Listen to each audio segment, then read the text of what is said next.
हो गया ना सभी जगह हो गया सब आपको चल रहा है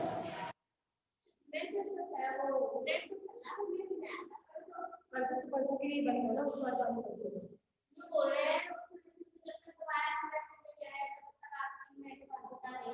हाँ दिमागी इसमें नेट बन रहेगा ऐसा है ना लेकिन उसी के घंटे बाद चालू होगा क्लास कहाँ से चल रही है पर मिनट में हो जाएगा क्लास नहीं चलती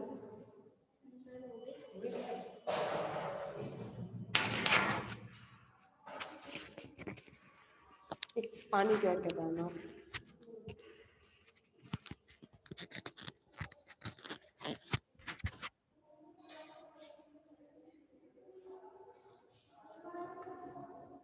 चलिए अब पढ़ना है काल विस्फारण प्रभाव। क्या होता है काल विस्फारण? देखिए मैं एग्जांपल देके समझाती हूँ। एक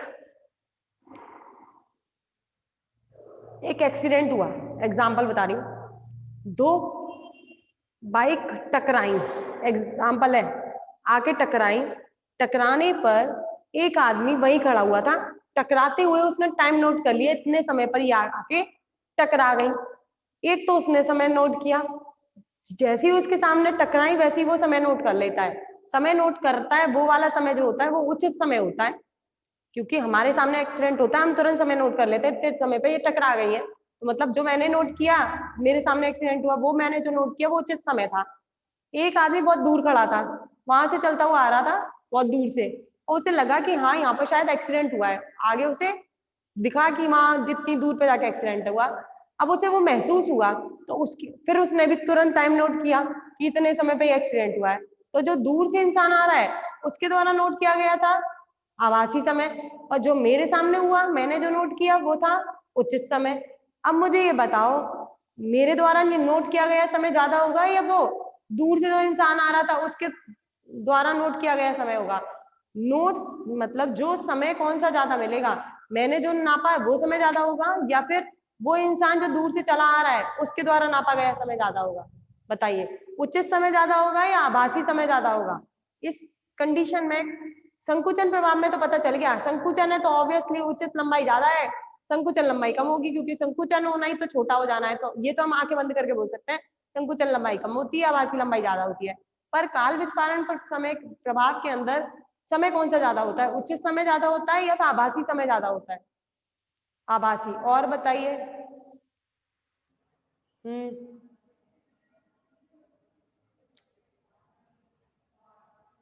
आभासी प्रॉपर टाइम होता है वो उचित समय कहलाता है, जो बच्चा है प्रॉपर टाइम बोल रहा है वो उचित समय बता रहा है। हाँ बाकी सबका सही है, आभासी समय ज्यादा होता है, जो दूर वाला नोट करेगा वो ज्यादा नोट करेगा और हम जो नोट करेंगे वो कम नोट करेंगे। ये काल विस्फारण प्रभाव जो होता है लंबाई संकुचन प्रभाव के जस्ट अपोजिट होता है।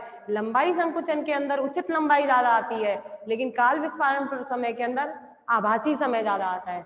जो दूर से आ रहा हुआ नोट करेगा उसे लगेगा कि उसने जो एक्सीडेंट हुआ है वो पहले ही हो गया है, लेकिन ऐसा होता नहीं है, वो जल्दी से टाइम नोट कर लेता है, उसके द्वारा नोट किया गया टाइम ज्यादा रहता है, लेकिन हमारे सामने हुआ है तो उचित समय जो नोट किया वो कम रहता है, और जो दूर से आ रहा है इंसान वो ज्यादा टाइम नोट करता है। अब आओ जरा इसका समझते हैं दोबारा से। वही दो तंत्र लीजिए, एक स्थिर तंत्र एक गतिशील तंत्र।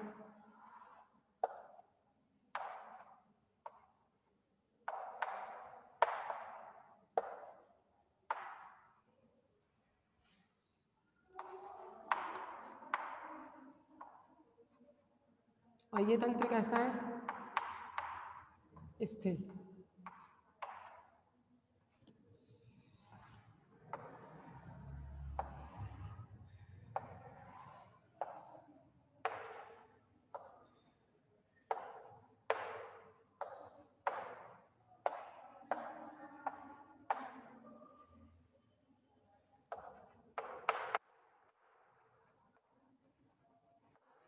और ये वाला कैसा है?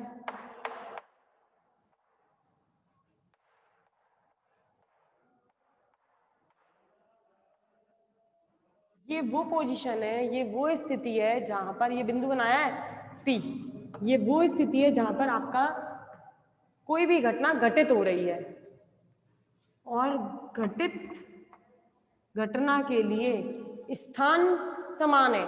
ऐसा नहीं है कि इस तंत्र के लिए स्थान अलग हो गया, इस तंत्र के लिए घटना का स्थान अलग था, नहीं, घटना एक ही जगह हुई है लेकिन दोनों तंत्रों द्वारा नोट किया गया समय अलग है, घटना का स्थिति एक ही है। और जब आपने लंबाई संकुचन पढ़ा था उसमें स्थिति अलग अलग थी लेकिन समय एक था, इसके अंदर समय अलग अलग है, स्थिति समान है। एक ही स्थिति पर घटना घटित हो रही है, इसके द्वारा टाइम अलग नोट होगा, इसके द्वारा टाइम अलग नोट होगा।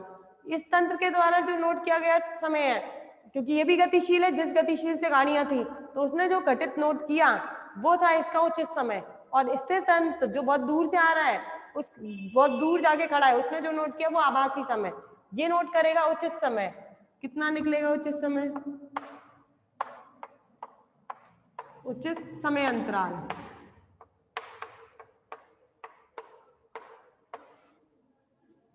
T not. अब ये डैश से है तो वही प्रारंभ अंतिम माइनस प्रारंभिक T2 dash minus T1 dash, ये नोट करेगा आभासी समय।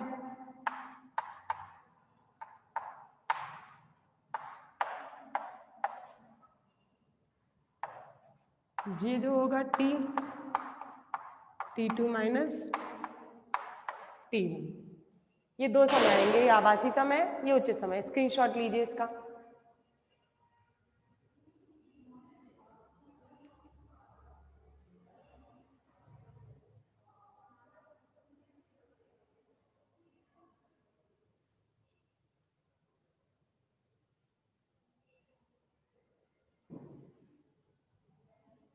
चलिए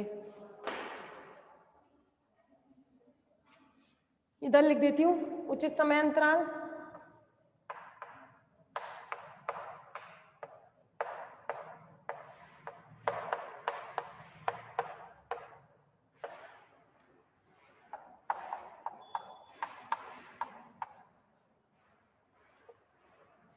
T not T2 dash minus T1। आभासी समय अंतराल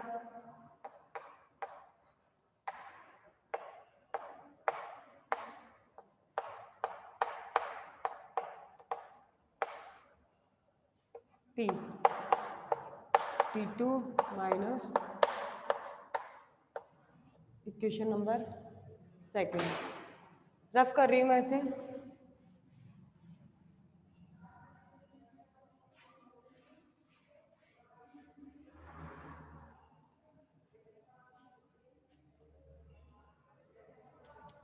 यहां पर समय में परिवर्तन है और डिटेल वही है, एक फ्रेम स्थिर एक फ्रेम गतिशील। अगर ऐसी कंडीशन आती है तो लॉरेंज रूपांतर समीकरण काम करते हैं। अब लॉरेंज रूपांतर समीकरण वहां पर तो एक्स के करे थे और यहाँ पर किसके करने हैं? टी के, क्योंकि ये जो समीकरण चल रही है वो किस में चल रही है? टी के अंदर। तो आपको जो ये लगाना है वो किसके अंदर लगाना है? अब टी के अंदर लगाना है। टी के अंदर लॉरेंज रूपांतर समीकरण लगाती हूँ। लॉरेंज रूपांतरण समीकरण क्या है? टी की लिख रही हूँ। आप लॉरेंज नहीं लगा रही, व्युत्क्रम लगा रही हूँ लॉरेंज का। मैंने दो निकलवाई थी, एक लॉरेंज लगाई थी और एक व्युत्क्रम निकलवाई थी। एक तो लॉरेंज निकाली थी एस डैश से एस के अंदर और एक व्युत्क्रम निकाली थी एस से एस डैश के अंदर। कोई सी भी लगा लीजिए, या तो लॉरेंज की लॉरेंज लगाइए तो टी डैश का मान रखिए, व्युत्क्रम लगाएंगे तो टी का मान रखेंगे। मैं व्युत्क्रम लगा रही हूँ, इजी पड़ती है व्युत्क्रम, इसलिए व्युत्क्रम लॉरेंज रूपांतरण समीकरण।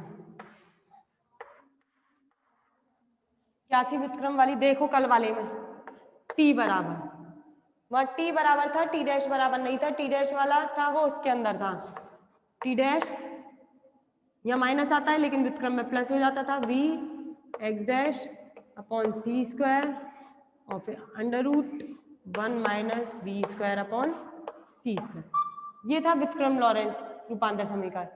Gamma t plus delta x वो वाली है, इसका मान रख दिया था मैंने, मान रख के पूरा व्युत्क्रम लॉरेंस रूपांतर समीकरण दिया। अब टी के मान दो हैं, टी1 और टी2, टी1 निकालिए और टी2, टी डैश चेंज हो जाएगा टी1 डैश और टी2 डैश, लेकिन स्थिति एक्स डैश परिवर्तित नहीं होगी कि आप एक के लिए तो एक्स ले लें एक के लिए एक्स डैश ले लें, नहीं होगी, क्योंकि जो स्थिति है जहां पर एक्सीडेंट हुआ है, वो घटना जो हुई है वो एक ही स्थिति पे हुई है, भले आप एस तंत्र से लें या एस डैश तंत्र से, स्थिति चेंज नहीं हुई है। चेंज जो हुआ है, परिवर्तन जो आया है वो समय में आया है। तो एक्स डैश भले मैं टी1 के लिए निकालूं या टी2 के लिए, एक्स में कोई परिवर्तन नहीं होगा, नहीं होगा तो निकालते हैं। पहले टी1 का मान निकालती हूँ, टी1 बराबर T one dash plus we x dash upon C square under root 1 minus we square upon C square. दूसरा टी2, टी2 जो निकलेगा क्या निकलेगा, T two dash plus we x dash over C square under root 1 minus we square upon C square. Equation third, equation fourth, ये दोनों निकल गई। अब समीकरण 3 व 4 का मान किस में रखेंगे, समीकरण नंबर 2 में रख रही हूँ, स्क्रीनशॉट ले लो, स्क्रीनशॉट ले लीजिए, मिटा रही हूँ।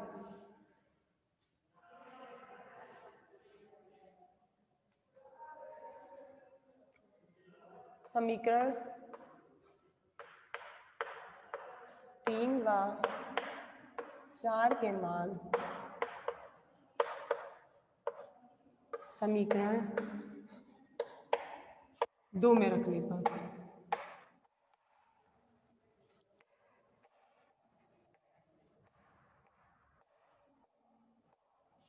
क्या थी समीकरण 2, टी बराबर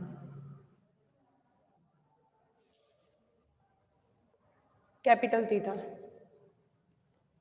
टी बराबर T2 माइनस T1, टी बराबर T2 का मान रखिए, ये रहा T2 dash plus we x dash upon C square upon under root 1 minus we square upon C square minus T1 का मान ये रहा T1 dash plus we x dash upon C square under root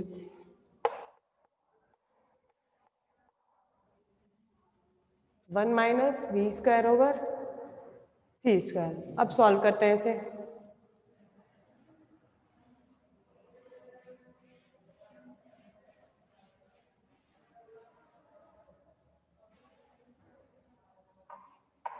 T बराबर LCM ले रही हूँ, 1 minus we square over C square, क्या बचेगा T2 dash plus we x dash over C square minus T1 dash minus v x dash over C square, इससे ये कटा, t बराबर T2 dash minus T1 dash under root 1 minus we square upon C square, t बराबर T2 dash minus T1 dash किसके बराबर था, t not dash under root 1 minus we square upon C square, और ये किस समीकरण से निकला, समीकरण 1 से, टी नॉट डैश बराबर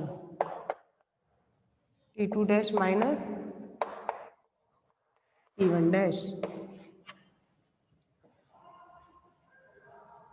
स्क्रीनशॉट ले लीजिए,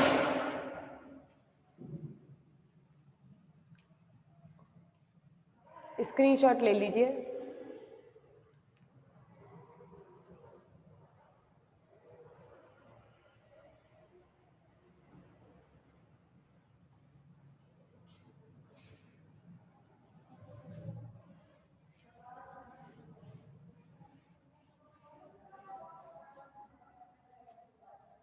ये ले रही हूँ, टी नॉट डैश बराबर t under root 1 minus we square upon C square, ये निकल गया। अब देखो 1 में से कुछ माइनस हो रहा है, तो ये मान कम हो जाएगा, ये मान ज्यादा हो जाएगा। तो टी नॉट डैश नहीं था इस पर, टी नॉट का मान कम रहता है टी से, और टी जो था वो टी नॉट क्या था आपका, यहाँ पर टी नॉट क्या था, उचित समय अंतराल, और ये कैसा है, आभासी समय अंतराल। तो उचित समय अंतराल जो होता है वो तो कम होता है, और आभासी समय अंतराल क्या होता है, ज्यादा होता है। इस प्रभाव को बोला जाता है काल विस्फारण प्रभाव। क्लियर है सबको ये वाला प्रभाव? 2 पढ़े हैं आज हमने, लंबाई संकुचन और काल विस्फारण। इसका स्क्रीनशॉट और ले लो, फिर बात करते हैं अब आगे।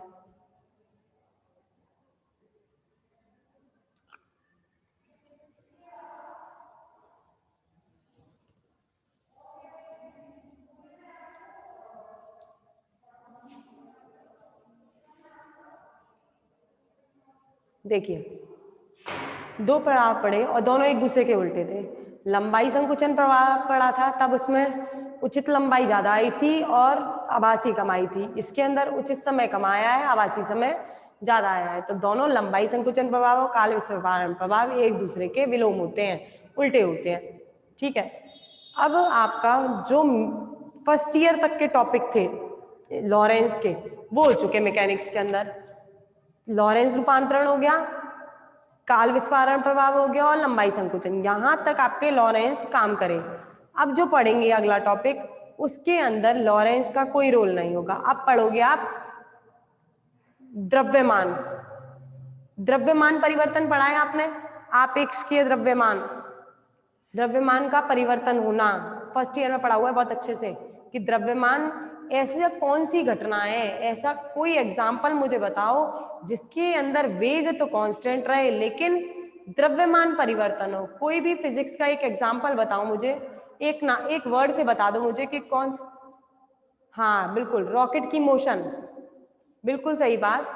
जो रॉकेट होता है वही आपका मास को तो परिवर्तित करता है, लेकिन उसका वेग क्या रहता है, निश्चर। कैसे मास परिवर्तन होता है, जब आप उसको पृथ्वी से स्पेस में भेजते हो तो पृथ्वी पर रखने पर रॉकेट के अंदर एक फ्यूल भरा जाता है, जिसका इंजन भरा जाता है ईंधन, जिससे वो ऊपर जाएगा, चलेगा, और जिस वेग से फेंका जाता है वो उसी वेग से चलता चले जाता है, लेकिन ऊपर जाते जाते उसका ईंधन क्या होता है, जलता जाता है, फ्यूल उसका जलता जाता है। नीचे जितना उसका वेट होता है, ईंधन जलने से, आकाश में जाने से उसका वेट क्या हो जाता है, कम हो जाता है। तो यहाँ पर मास के अंदर तो परिवर्तन होता है लेकिन उसका वेग क्या रहता है, निश्चल रहता है।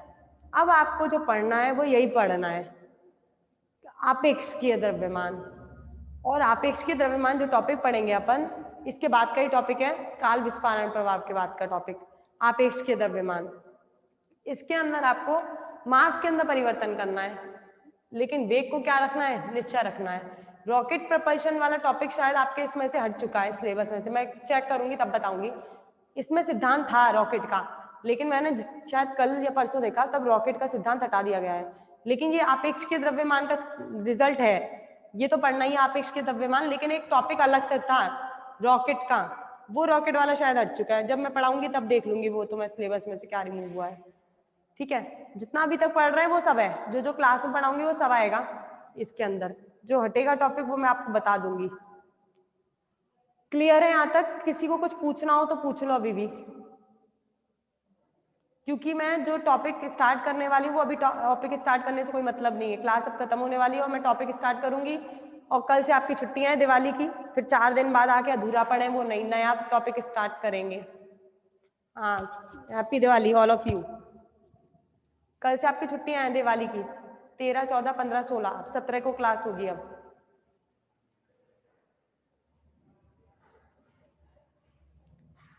अब 17 से क्लास ओपन हो रही है, कॉलेज की नहीं पता मुझे, कॉलेज ऑफलाइन नहीं स्टार्ट हो रहा है, ऑनलाइन ही चल रहा है अभी, तो ऑफलाइन नहीं आएगा अभी। ऑफलाइन आएगा तो आपको इन्फॉर्मेशन मिल जाएगी, अभी तो मुझे भी नहीं मिली है कि ऑफलाइन है कि नहीं है। ऑफलाइन का जब भी इंफॉर्मेशन आएगी वो सबको एक साथ मिलेगी, आपको भी हमें भी। ठीक है, और कोई क्यूरी हो, कोई पूछना हो कुछ तो पूछ लीजिए अभी भी क्लास में, नहीं तो फिर क्लास खत्म करते हैं।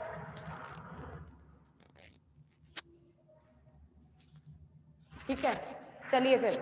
अब मिलते हैं नेक्स्ट 17 को। 17 से क्लास लगेंगी, ये वाली क्लास आपके एंड हो गई। 4 दिन की छुट्टियां हैं, 13, 14, 15, 16, 17 से क्लास लगेगी। Happy Diwali all of you. चलिए।